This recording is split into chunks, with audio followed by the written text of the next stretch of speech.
I mean, he was very specific. By this time, all the injured men had been taken aboard the rescue ships. I remember being hauled up into that helicopter in a basket that had been wrapped tightly around me from head to toe. The corpsman, not knowing which end was up, sat on my head all the way back. And all I could think of was, what an ignominious way to die after having survived a torpedo attack.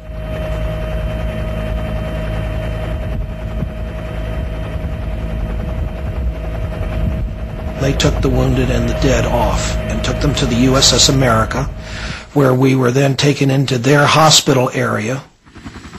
That was when the Navy and the might of the United States Navy was really with us. Up until then, it hadn't been.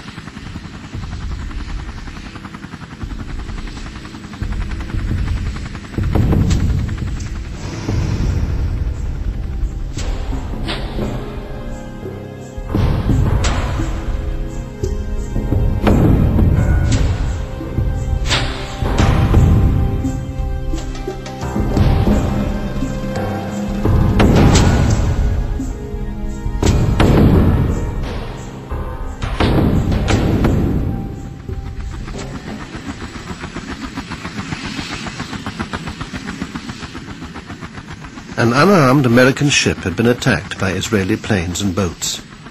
34 sailors were dead, and the US had done nothing to help.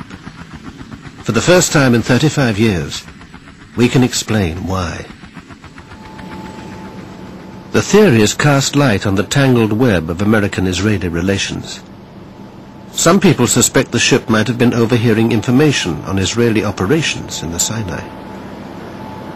I think they intended to attack the ship.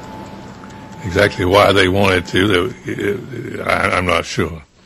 They may have felt we were, with the Liberty, we were listening in to some conversations and other things that were going on that they didn't want us to know about. And they had been engaged in some pretty outlandish stuff in the course of the war. And I didn't think they wanted us to know all the detail of that.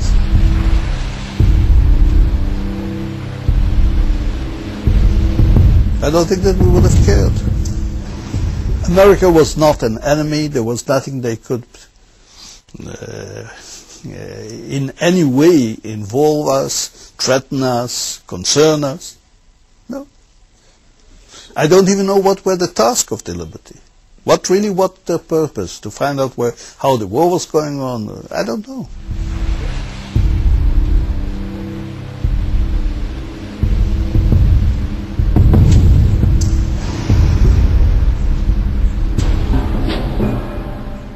But there's a broader theory, that the attack was intended to be blamed on Egypt, and would therefore draw America into the war, and was carried out with the foreknowledge of certain people in Washington. The Liberty's captain had always suspected this was the case. In 1997, at Arlington Cemetery, he broke his 30-year silence. For many years, I had wanted to believe that the attack on the Liberty was pure error. It appears to me that it was not a pure case of mistaken identity. I think that it's about time that the State of Israel and the United States government provide the crew members of the Liberty and the rest of the American people the facts of what happened and why it came about that the Liberty was attacked 30 years ago today. Less than 2 years later, McGonigal himself would be buried at Arlington. Shortly before he died, he sent an open letter to President Clinton calling for Israel to acknowledge publicly that her armed forces had deliberately attacked the USS Liberty. Captain McGonigal was more than just a captain in the Navy. He was a friend. He was a sailor's captain. Towards the end of his life, McGonigal confided in his old friend, the chief engineer. Captain and I was real close, and every time I'd see him while he was in the hospital, he would cry, and he called me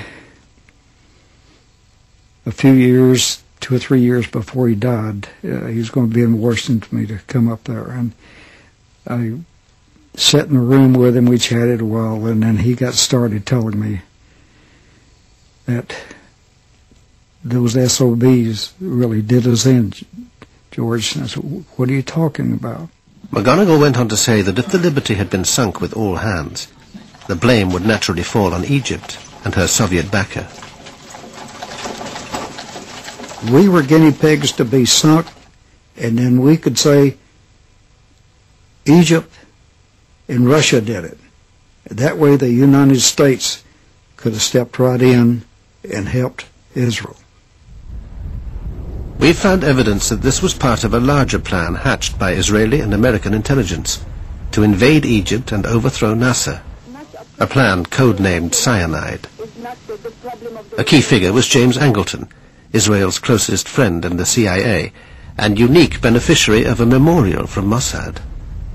Jim Ennis first came across cyanide almost by chance. I had gone to the LBJ library asking for, all Liberty documents, and this one-page paper came out of nowhere. Minutes from the 303 committee.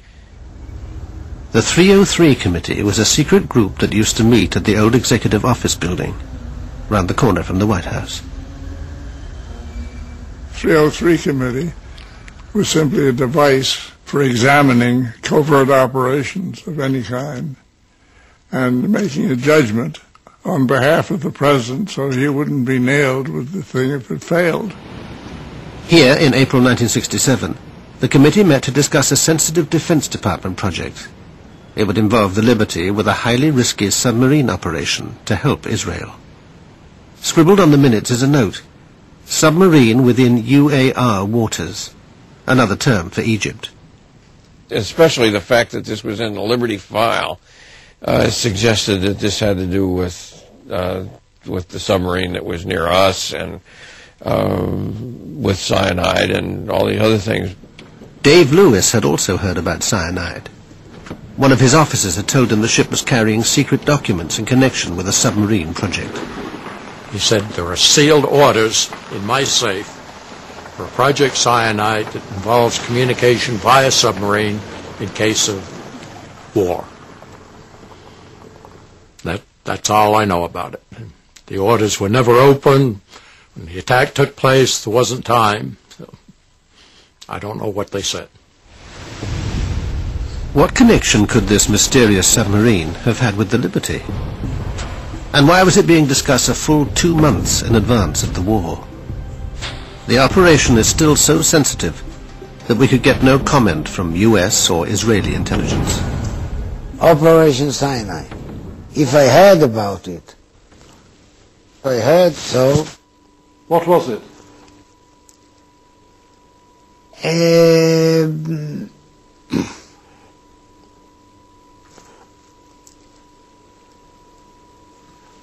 I suggest we stop the interview here. What do you say? Why you want it?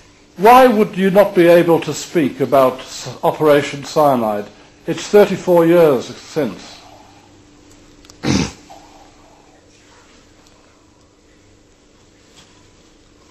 Signature and loyalty to my country. Is it very sensitive? I'm built so, and I know exactly what I'm able to tell you, and I know exactly where I stop. And here I stop. Operation Cyanide was a joint Israeli-American venture using submarines and other covert-type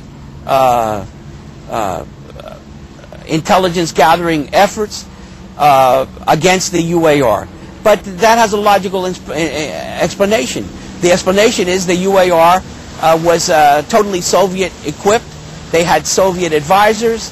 The Soviet Union was our arch enemy at the time. And we were concerned in a volatile Mideast situation with the Soviet problem. We were concerned wherever the Soviets showed up, and they had considerable